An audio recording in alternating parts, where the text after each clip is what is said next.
Hey folks, so today's topic is how do you control your body weight without tracking calories? So this is a super popular topic amongst my clients. I'm recording this video as much for them as I am for you guys on YouTube to give you some insight into how to do things without a macro calorie tracking approach. How do you affect your physique, either upwards or downwards in body weight, with a bodybuilding focus, but while not tracking macros, calories, or anything like that at all. So on the one hand, we have the stance which says just eat well, eat whole foods, focus on nutrients. Now, in my experience, that is far too simplistic to really be of any value. It's far too simplistic to be of any value as a teaching point. It's not a system. It's just a blanket recommendation. Eat well, focus on nutrients. That's not a system. It's a fairly naive recommendation. So that is perhaps not enough detail.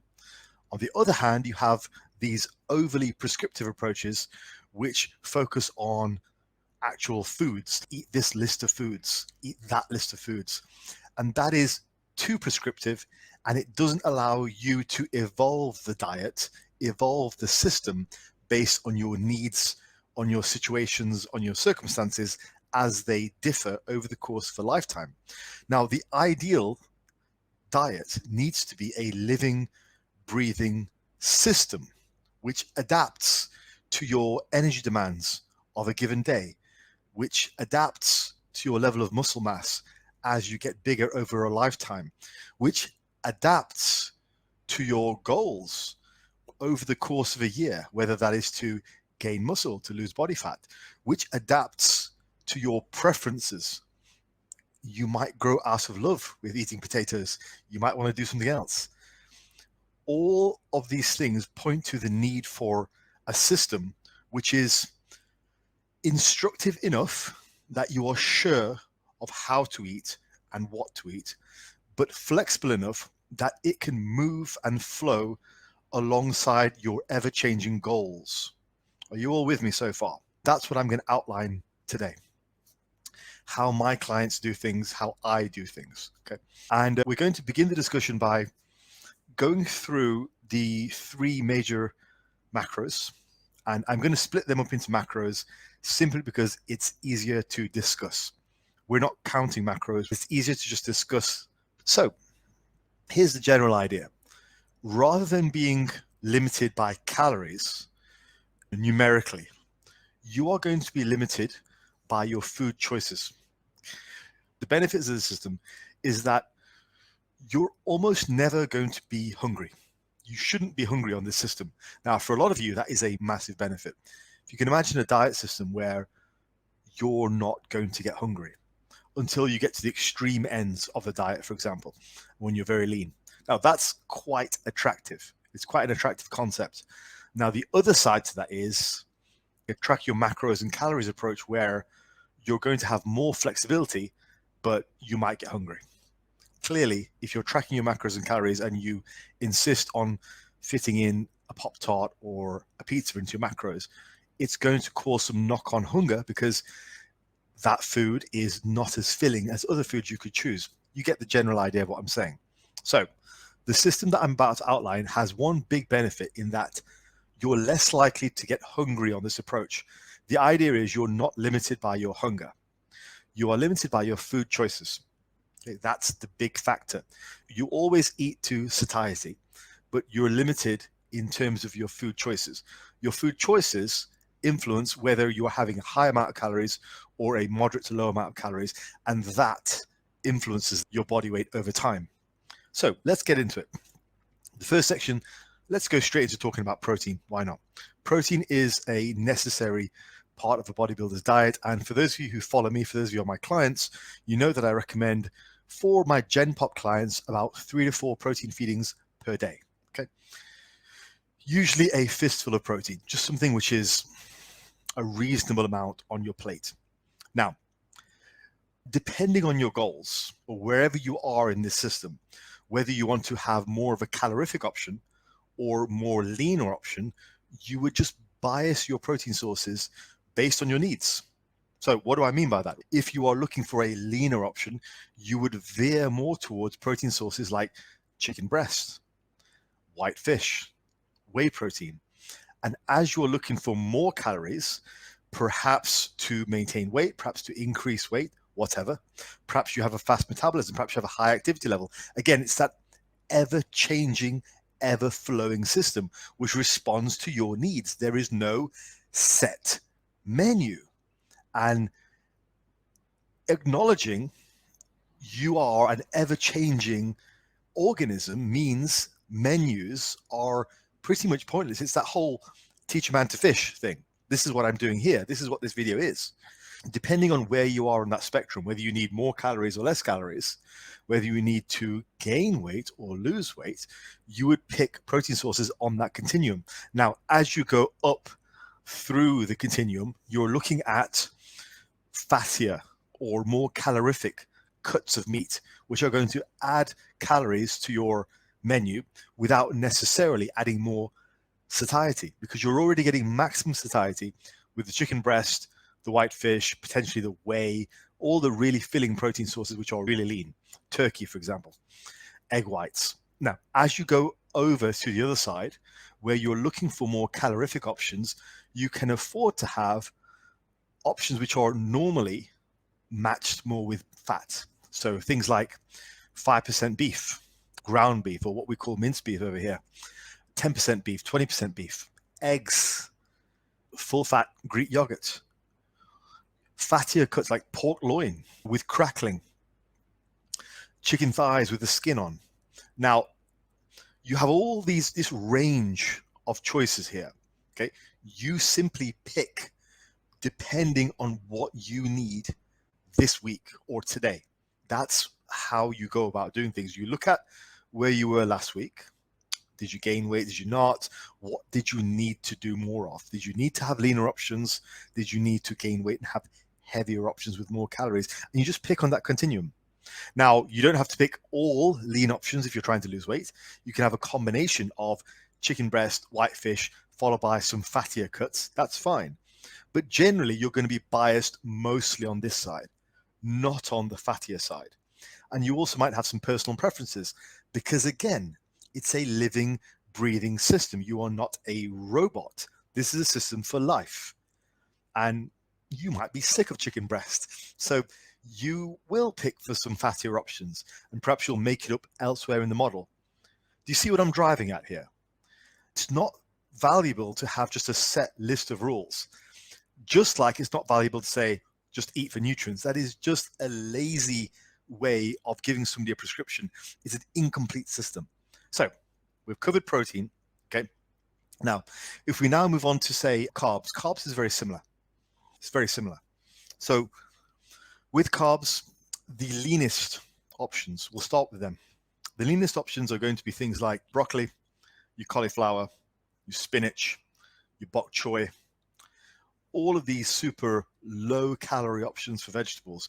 Now, as you go along through the continuum of carbs, you work through all the different types of vegetables. So you get sweet corn, garden peas, carrots. These are all slightly more calorific than your really hard choices like your broccoli, your cauliflower, all that stuff. But they're still vegetables. They're still very filling, but they're ever so slightly more calorific. Then as you work along this continuum of vegetables, you can also go into things like fruits. So fruits are generally more calorific, not things like berries, because berries are all on the lower calorie end of the spectrum, but things like bananas, mango, for example. Then you've got things like watermelon, which are leaner. So you see, it's all on a continuum. Okay.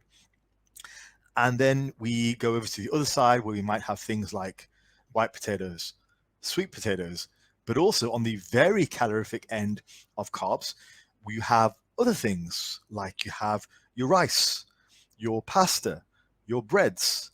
You see how there's nothing wrong with any of these.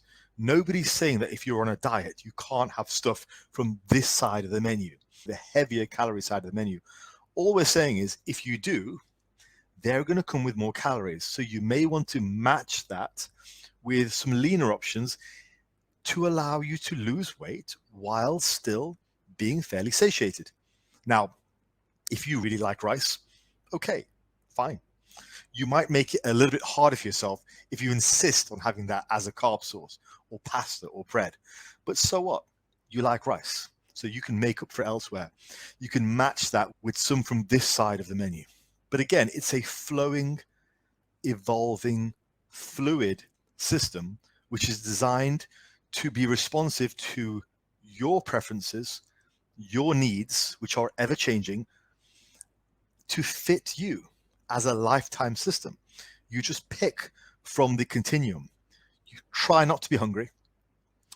In general, hunger isn't that sustainable unless you have another way of dealing with it, like fasting, for example. But that's the general idea with carb sources. You've got the very lean options, you've got the more calorific options.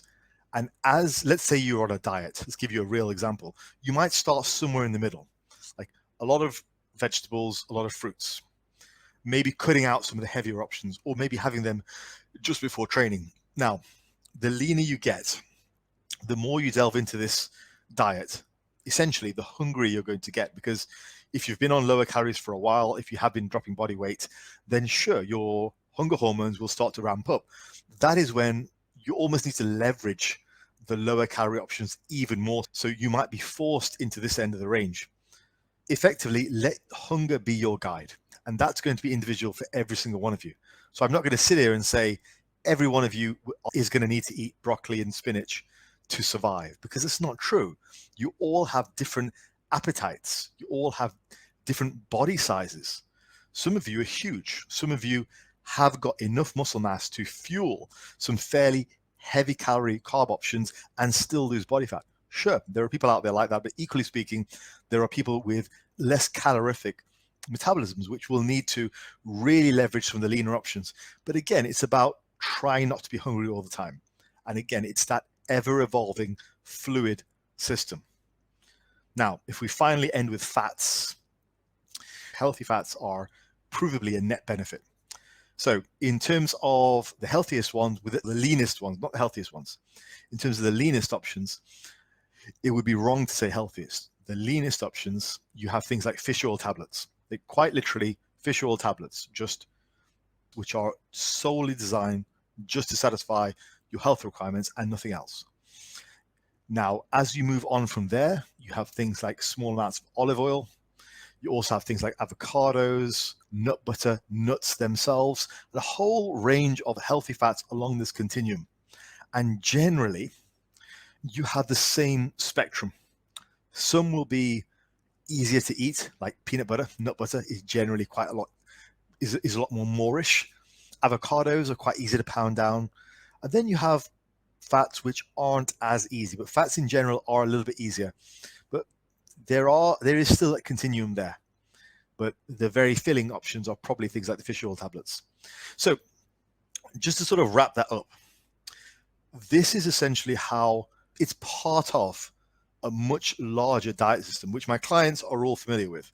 They all have seen my offline education list, which I have, which is something like 4 to 6 hours of content now, which explains my dietary approach. This is a small part of the entire dietary approach, which I take with my Gen Pop clients. And it's an approach which is very, very powerful for the regular guy and girl. But this video was designed to teach you a little bit more about how to work without macros and calories. Now, theoretically speaking, and I've not done it, but I've done similar. I've got down to quite low body fats without tracking calories. I've never been contest prep without tracking calories, but theoretically, you could get to contest shape without tracking calories, just simply going to the lean ends of the spectrum. Because if you think about it, if your diet was composed of chicken, white fish, whey, broccoli, spinach, all the leanest vegetables, and let's say fish oil tablets for health reasons, and let's say you had a nice balanced enough nutrient profile, and if you sustain that for long enough, you could theoretically get contest prep shredded with that approach. It would just require a lot of discipline in avoiding the rest of the options, which are more calorific. But even without counting calories, those options would be incredibly lean. But the advantage is you'd still get to eat quite a lot of them. So this approach has proven itself to be very adaptive, very flexible for my clients. I think it's a wonderful eating approach. It's what I use myself. And if I'm ever going to go on a diet, what I simply do is I look at picking leaner options. I clear out my options in my freezer, kitchen, and I just survive on the leaner options. And it becomes very easy then. And that's probably the last point I should cover, is the food environment. If you are going to attempt this, let's say on a cut, just ensure those are the foods you have available. There's no point trying to cut and trying to say, okay, I want to pick the leaner options, but having all the rest in the house. That is when you influence your own social and physical environment by keeping the rest of the stuff out of the way. And just for the purpose of the diet, you have the leaner options in the house. But equally speaking, if you're trying to bulk up and you're having difficulty, then prep more of the calorific options. Your bodybuilding diet will look like more rice, more fattier cuts of meat, more olive oil, more avocados, more peanut butter. It will look like all those things. And if you think about that, like what these lists represent, if you think about what typically bodybuilders eat when they're trying to bulk versus when they're trying to cut, it's pretty much that. So it all makes sense. The chicken, white fish, broccoli, fish tablets diet is very much a contest prep diet. You compare that to the rice, beef, avocado diet, that's very much a bulking bodybuilder's diet. It's a lot easier to get the calories. So hopefully that was an insight into the approach I take with my clients. And remember, any system which is going to work for you needs to have the right combination of enough detail to be useful, because it's not just enough to tell people to eat nutrients. That's just a buzzword that people throw around who don't know what they're talking about. And it's also not enough to be overly prescriptive, because that limits the person eventually. The diet needs to be a fluid, evolving model which matches you and your needs and your lifestyle. When that's what I teach to my clients. If you would like to work with me on creating this structure for yourself, then there is a link in the description. Get in touch and let's talk.